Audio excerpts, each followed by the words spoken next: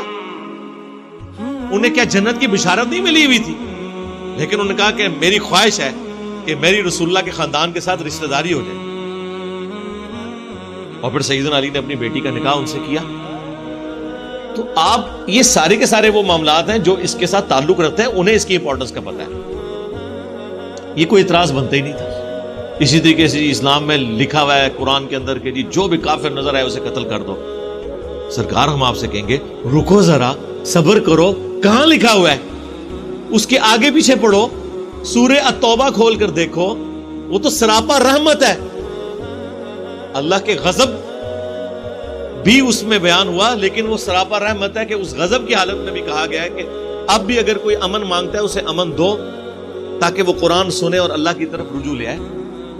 مسلمانوں اور کافروں کی ایک پیس ٹریٹی تھی جس میں ڈیسائیڈ ہوا تھا کہ جب یہ ٹریٹی ٹوٹے گی تو اس کے بعد کوئی اس کو پھر فالو نہیں کرے گا، اور وہ کافروں نے ٹریٹی توڑی تھی۔ جب کافروں نے وہ ٹریٹی توڑ دی، اس کے بعد وہ ایکٹیویٹی پرفارم کی گئی کہ اس زمانے میں جن لوگوں نے یہ بد عہدی کی تھی، اور بد عہدی کی سزا اس زمانے میں یہ مانی جاتی تھی، اس کے اگینسٹ یہ ساری باتیں ہوئی ہوئی ہیں، نہ کہ یہ ہے کہ جو بھی کافر نظر آئے۔ یار مسلمانوں نے 300 سال یہاں حکومت کی ہے، آج بھی 50% سے زیادہ، بہت محتاط اندازہ لگا لیں، ورنہ میرے نزدیک تو 70% سے زیادہ اس وقت بھی سب کانٹیننٹ میں کافر ہیں۔ تو اگر تلوار کے زور پہ آپ کو مسلمان بنانا ہوتا تو مسلمان بنا نہ لیتے۔ میرا تعلق تو ویسے ہی مغلیہ خاندان سے ہے، اور ہمارے بڑوں نے حکومت کی ہے یہاں پہ، ہم ان کی حکومت کو مسلمان حکومت سمجھتے ہیں، اسلامی حکومت نہیں سمجھتے۔ جتنے ان کا یہاں پہ زور تھا، تلوار کی نوک کے اوپر سب کو کلمہ نہیں پڑھا سکتے تھے، نہیں پڑھایا۔ دوسری طرف ضرور غلب کر لیا جلال الدین اکبر نے کہ اس نے ہندو عورتوں سے بھی شادیاں کی ہوئی تھی۔ مسلمان ہمیشہ مائنورٹی میں رہے یہاں پہ، لیکن پھر بھی حکومت میں رہے، اس کے باوجود انہوں نے کبھی تلوار کے زور پہ لوگوں کو مسلمان نہیں کیا۔ لہٰذا یہ بالکل، البتہ جو شروع میں اسلام پھیلا رومنز اور پرشین کے خلاف، تو ظاہر ہے وہ بدماش حکومتیں تھیں، استحصال کرتی تھیں عوام الناس کا۔ وہ عوام الناس نے خود مسلمانوں کو ویلکم کیا جب ان کے ظالم حکمرانوں سے مسلمانوں نے نجات دلائی ان کو، اور وہ اللہ تعالیٰ کے پلان کا حصہ تھا کہ دنیا کو فریڈم آف ایکسپریشن دینا ہے۔ اسلام دور جدید کا خالق ہے۔ آپ کے انڈیا ہی کے تو اسکالر ہیں وحید الدین خان صاحب، جن کو سب سے بڑے ایوارڈ انڈین گورنمنٹ نے دیے ہوئے ہیں، اور جو آپ کے پرائم منسٹر مودی ہیں وہ تو بڑی عزت کرتے ہیں ان کی۔ پچھلے دنوں جو کورونا میں فوت ہوئے ہیں 90+ ایج کے اندر، ان کی آپ کتاب پڑھ لیں، چھوٹی سی کتاب ہے، اسلام دور جدید کا خالق، کہ اس دور جدید میں فریڈم آف ایکسپریشن اسلام نے دیا ہے۔ پہلے جو بادشاہ کا دین ہوتا تھا وہی رعایا کا دین ہوتا تھا، اسلام نے پہلی دفعہ یہ اجازت دی کہ رعایا اور بادشاہ کا دین مختلف ہو سکتا ہے، ورنہ رومنز جب تک بت پرست تھے، پوری رومن امپائر بت پرست تھی۔ جب کانسٹنٹائن II نے کرسچینٹی اڈاپٹ کر لی، یا اس زمانے کا آپ کہہ لیں وہ اسلام تھا، تو پوری رعایا جو ہے اس کو اسلام قبول کرنا پڑا، کرسچینٹی قبول کرنا۔ لیکن کیا سیدنا عمر نے جب پرشین اور رومن امپائر گرائی ہے تو کیا انہیں تلوار کی زور کے اوپر کہا کہ مسلمان ہو جاؤ؟ آج بھی 1.5 کروڑ عربی ایسے ہیں جو بائی برتھ کرسچن ہیں، 1.5 کروڑ، 150 لاکھ، 15 ملین، ورنہ عرب ملکوں میں تو کوئی نہیں بچنا چاہیے تھا۔ اور ان 1400 سالوں میں عرب میں کبھی غیر مسلم کی حکومت نہیں رہی ہے، ایٹ لیسٹ حرمین کی سرزمین کے اوپر۔